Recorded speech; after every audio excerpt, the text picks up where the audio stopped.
Good morning. Glad to have you with us for another segment of Plugged In. Just a thought on the rewards of finishing something right after this.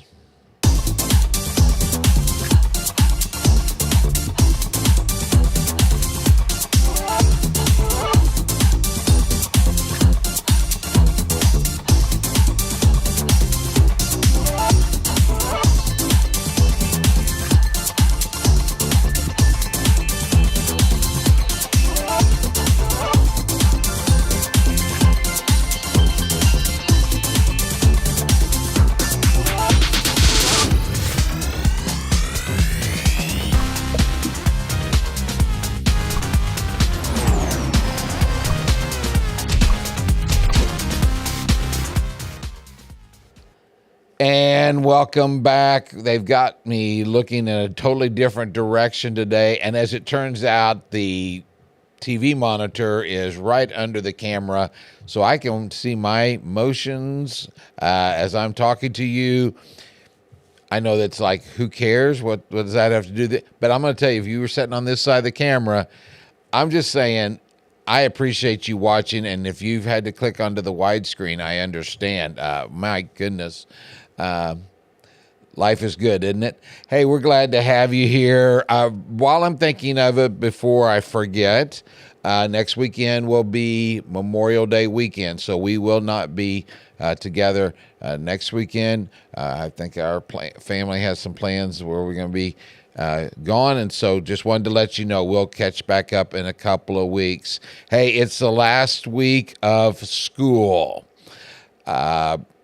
Our seniors yesterday threw up their hats, as well as a number of other seniors throughout the area. And the college graduates last week, high school graduates this week, and there's a number of kids looking forward to, I believe it's Wednesday afternoon or Thursday at noon at the latest, when some are going to get out of school and they're going to hoop and holler. I remember those days as far back as third and fourth grade. Of course, I'm old enough to remember that when you got out of school for the summer, there was no summer school. I mean, if you went to summer school back when I was growing up, it's because you hadn't done very well during the school year. I realize that there's some that still do summer school, but there's that sense that the final bell rings and everybody is just hooping and hollering and they're looking forward to a break. And it's not just the kids. Yeah, the teachers are doing so as well. They're counting down the days, and it won't be long till they're counting down the hours. They started out strong. And then we have the year and all the things that go on with it. And I actually sent a email to some teachers as a simple devotion for this week. Hey, finish strong. It is real easy for us when we see the finish line to just sort of ease up. We know what's going to happen. We're gonna finish the race. But it's not enough just to finish the race. In fact, I read that the Greeks had an interesting type of race in their Olympics way back in the day. And the winner of the race, they would carry torches. And the winner of the race was not the person who finished first. It was the person who finished with their light, their torch still lit. And so I just took that idea and I just encouraged the teachers to finish strong. They've put in a whole lot of work. The coaches doing the extra stuff that they do. It's been demanding, but we're almost there. But in a sense, we are there too, because we have some who finished it up. And I share all this because probably no greater story of endurance and perseverance than comes from the story of Jesus. There are hundreds upon hundreds. Some of them are people we don't really even know in the Bible who persevered, who endured, who at the end of their day could say, you know, it's been a good life. Even if they had some rocky valleys along the way, they can say, wow, it was good. But Jesus endured to the very end, because the end for him, ultimately, his purpose was to come and die for you and I.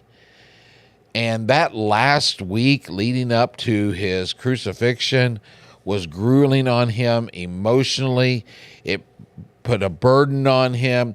I'm sure that he was not the most gentle person that we see him to be, because as a human, he had all of these other things weighing on him.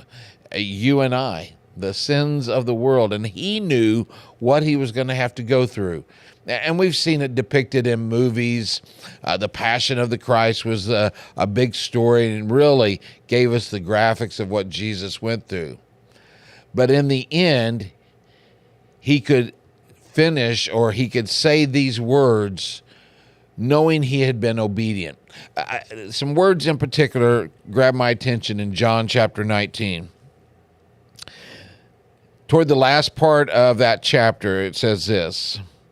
Later, and this is Jesus, he's already on the cross, knowing that everything had been finished, and so that scripture would be fulfilled, Jesus said, I am thirsty. And a jar of wine vinegar was there, and so they soaked a sponge in it, and they put the sponge on a stalk of the hyssop plant, and they lifted it to Jesus' lips. And when he had received his drink, he said, it is finished.